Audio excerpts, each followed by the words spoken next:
नमस्कार, sports can के आज के अंक में आप सभी का स्वागत है। खेल की दुनिया की तमाम खबरों के साथ मैं शक्ति सिंह और श्रोताओं तमाम खेल खबरों पे हमारे साथ विस्तार से चर्चा के लिए स्टूडियो में मौजूद हैं वरिष्ठ खेल विशेषज्ञ जी राजा रमन। राजा रमन जी, आपका स्वागत है। थैंक यू सो मच शक्ति। सबसे पहले नजर डालते हैं आज की स्पोर्ट्स हेडलाइंस पर। भारत और न्यूजीलैंड के बीच 3 एक दिवसीय क्रिकेट मैचों की श्रृंखला कल से शुरू। विमेंस प्रीमियर क्रिकेट लीग में आज गुजरात जायंट्स ने यूपी वॉरियर्स को हराया। एक अन्य मुकाबले में मुंबई इंडियंस और दिल्ली कैपिटल्स आमने सामने। खेल मंत्री मनसुख मांडविया ने खेलों के महत्व पर बल देते हुए कहा, खेलों के मैदान से राष्ट्र निर्माण किया जा सकता है और खेलो इंडिया बीच गेम्स 2026 आज केंद्र शासित प्रदेश द्वीप में संपन्न।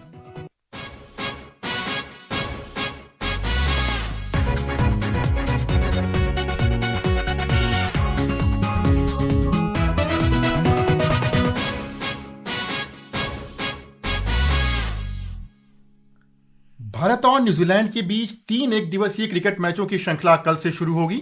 श्रृंखला का पहला मैच कल वडोदरा स्थित बीसीए स्टेडियम में दोपहर 1:30 बजे से खेला जाएगा। एक रिपोर्ट।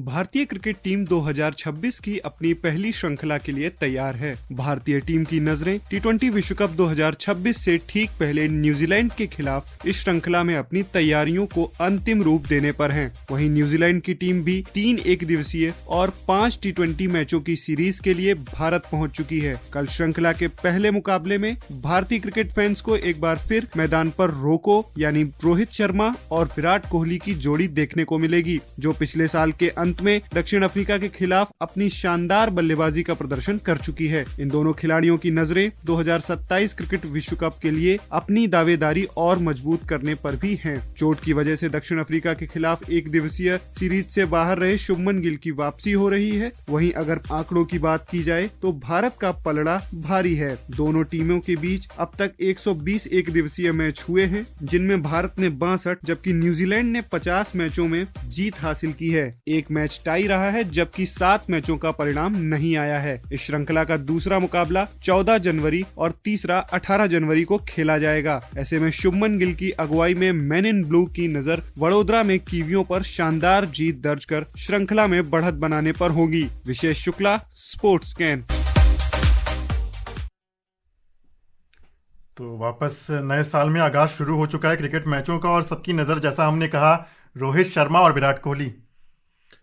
हमेशा ही होती है। पिछले 10-15 सालों में ऐसे खिलाड़ी कम ही मिले हैं जो शानदार बल्लेबाजी करते हैं और फिर अगुवाई भी as captain they have been brilliant. Leadership रही है। अब आज की तारीख में कप्तान नहीं है दोनों, लेकिन लीडर जरूर है और नज़रें तो रहेंगी। लेकिन ये टीम स्पोर्ट है शक्ति, और हमको दोनों टीम पे नज़र डालनी होगी। शायद न्यूजीलैंड कमज़ोर है। जो टीम वेस्ट इंडीज़ को हराई थी 5-0 से, वो टीम आज यहाँ पे है नहीं। न्यूजीलैंड की टीम कई सारे खिलाड़ी या चोट से उभर कर आ रहे हैं या चोटिल हैं, या फिर कुछ खिलाड़ी न्यूजीलैंड के लिए कॉन्ट्रैक्ट नहीं साइन कर रहे थे, जैसे केन विलियमसन जैसे महान प्लेयर वो टीम से बाहर है। वो साउथ अफ्रीका में टी20 लीग खेल रहे हैं वहाँ पर। जी बिल्कुल। कप्तान मिचेल सेंटनर हो, टॉम लैथन हो, केन विलियमसन का आपने नाम लिया, रविंद्र सचिन हैं और जैकब डफी की कमी जरूर खलेगी इस टीम को इतने बड़े और इतने अहम दौरे पर टी20 विश्व कप से महज 1 महीने पहले। लेकिन ये युवा खिलाड़ी जो आए हैं, हालांकि उनके कप्तान का 35 साल का उम्र है ब्रेसवेल का, लेकिन जो युवा खिलाड़ी है उनके लिए एक मौका है। भारत के ग्राउंड्स को पे अनुभव पाना, यहाँ के खिलाड़ियों के साथ कम्पीट करना, उनके लिए एक अच्छा मौका है न्यूजीलैंड के लिए। और शायद वो हमेशा फाइटर्स रहे हैं। न्यूजीलैंड वनडे क्रिकेट हो या टी20 क्रिकेट हो, और हम भूल नहीं सकते कि पिछली बार जब वो भारत आए थे टेस्ट सीरीज जीत कर गए थे। तो दे आर फाइटर्स और भारत को कहीं कम नहीं आंकना चाहिए न्यूजीलैंड की टीम को। लेकिन भारत के पास वो अवजार है, वो स्ट्रेंथ है to beat New Zealand in the series comprehensively. जब हम ऐसे समय में खड़े हैं जहाँ पे टी20 विश्व कप हमसे महज लगभग 1 महीने की दूरी पर है, अगर विराट कोहली और रोहित शर्मा को हटा दिया जाए, क्योंकि ये दोनों खिलाड़ी टी20 नहीं खेलेंगे, श्रेयस अय्यर या फिर यशस्वी जायसवाल, ऋषभ पंत, के राहुल, जो इस तरह के खिलाड़ी हैं, इनके लिए कितना बड़ा मंच होगा और प्लेइंग 11 में इनको सेट करना कितना चुनौतीपूर्ण यहाँ से होगा? तो दोनों अलग चीज़ है। मेरा ये मानना होगा कि क्योंकि शुभमन गिल यहाँ पे कप्तान है और वो टी20 में टीम में शामिल नहीं है, तो इसको अगर प्रिपरेशन मानेंगे तो गलत होगा। इसको आप इंडिविजुअल सीरीज मान के चलिए। प्लेयर अगर ये मानसिकता से उतरेंगे कि इस सीरीज को जीतना है और इस मैच में अच्छा खेलना है, तब प्रदर्शन सही होगा। अगर ये बहुत ही आगे की सोच है, T20 वर्ल्ड कप का सोच के खेलते हैं, तो वो दृष्टिकोण शायद गलत होगा। जी बिल्कुल। तो यहाँ पे खिलाड़ियों को कहा जा सकता है कि उनको अपने हाल पर और इस सीरीज के लिए छोड़ा जाए, ताकि वो खेल जो सभी देखना चाहते हैं, जो दक्षिण अफ्रीका में देखने को मिला भारतीय टीम का, वो एक बार देखने को मिले। और कई और रिकॉर्ड भी होंगे जिस पे सबकी नज़र होगी। लोग ये तो देखना चाहते ही हैं कि कोहली के 100 शतक और 2027 के लिए उनकी दावेदारी कितनी अहम होगी। महज 25 रन दूर हैं सबसे तेज 28,000 रन बनाने से, और एक शतक और बनाते ही न्यूजीलैंड के खिलाफ सर्वाधिक शतक बनाने वाले बल्लेबाज भी विराट कोहली यहाँ से बन जाएंगे। कोहली के बल्लेबाजी के बारे में जितना आप तारीफ करें उतना कम ही होगा।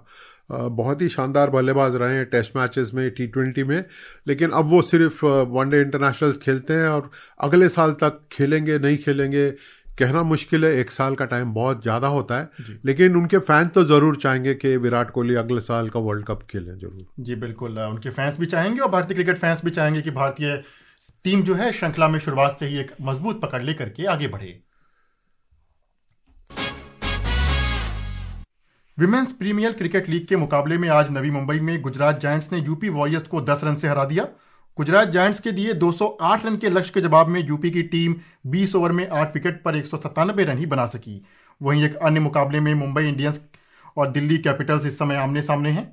तो यहाँ की भी बात कर ली जाए, पहला मुकाबला आज यूपी वॉरियर्स को हार का सामना करना पड़ा। हालांकि आखिरी तक टक्कर दी, 10 रन का अंतर फिर भी रह गया। T20 में 10 रन काफ़ी होते हैं, बड़ा गैप माना जाता है। कॉम्पिटिटिव मैच फैंस हमेशा चाहेंगे, लेकिन जिस तरीके से गुजरात जायंट ने खेला है, पहले बल्लेबाजी करते हुए बहुत शानदार स्कोर खड़े किया, उसके बाद उसको डिफेंड करना अच्छी बात है। लेकिन अभी तो शुरुआती ही दिन है विमेंस प्रीमियर लीग में। जैसे जैसे टाइम जाएगा यूपी की टीम चाहेगी कि वो और अच्छा प्रदर्शन करें और फिर मैच जीतने लगे। जी, वहीं एक अन्य मुकाबले में इस समय मुंबई इंडियंस ने 16वें ओवर में 3 विकेट पर 127 रन बना लिए हैं। पिछले साल चैंपियंस की दौड़ में थे और फाइनल मुकाबले में मुंबई ने बाजी मारी थी। आज वापस आमने सामने हैं दोनों टीमें। अच्छी बात है। मुंबई इंडियंस शायद एक अच्छी शुरुआत हुई उनके लिए, लेकिन सीज़न लंबा है और इन सबको अच्छा प्रदर्शन करते रहना पड़ेगा। But it's a very interesting concept कि महिलाओं का भी लीग हो रहा है फिर से।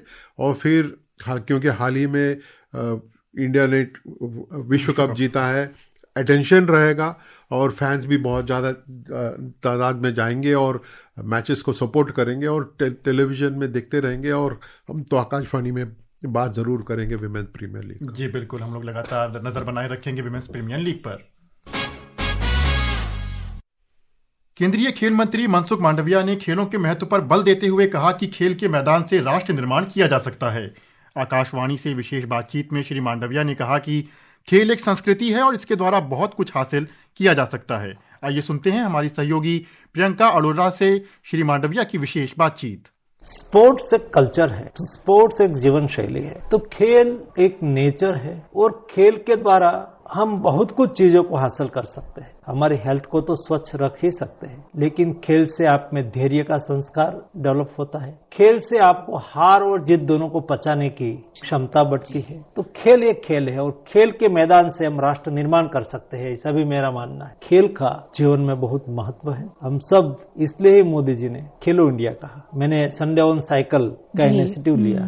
संडे ऑन साइकिल एक प्रतीक है, लेकिन हमें लोगों को फिटनेस के साथ जोड़ना है, खेल के साथ जोड़ना है। उसके प्रतीक के रूप में हम संडे ऑन साइकिल करते हैं। ये सब एफर्ट आने वाले दिनों में हेल्दी नेशन और वेल्दी नेशन बनाएगी।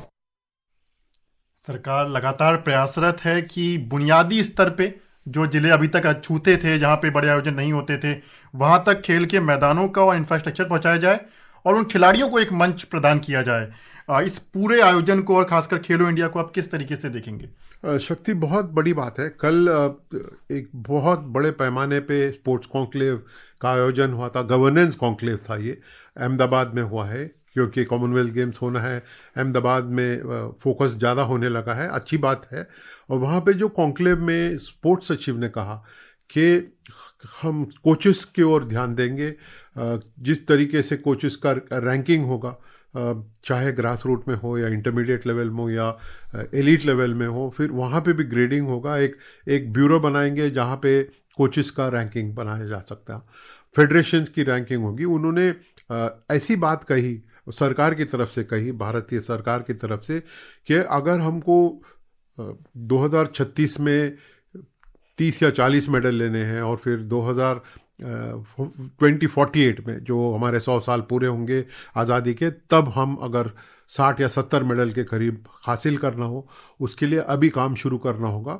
आई think we are starting from scratch. अच्छी बात है, कोचेस की ओर ध्यान दिया जा रहा है, ग्रास रूट स्पोर्ट की ओर ध्यान दिया जा रहा है। हो सकता है कि अगले 10-15 साल में भारत का नाम और भी रोशन होगा। कुछ ऐसे खिलाड़ी हैं जो ऑलरेडी रोशन कर चुके हैं ओलंपिक्स में और बाहर, लेकिन बहुत अच्छी बात है कि सरकार का ध्यान स्पोर्ट्स की ओर बढ़ता जा रहा है। जी, लगातार आपने और बहुत एक अच्छी बात भी कही कि कोचेस के ऊपर और फेडरेशंस के ऊपर भी सरकार का लगातार ध्यान है, और एक बेहतर पारदर्शिता किस तरीके से फेडरेशंस के संचालन में तय की जाए, उसके लिए सरकार लगातार प्रयासरत है। बिल्कुल शक्ति, ये मेरा ये मानना है कि अगर आपके पास प्रशिक्षक ना हो, गुरु ना हो, तो चेले कहाँ से आएंगे जी।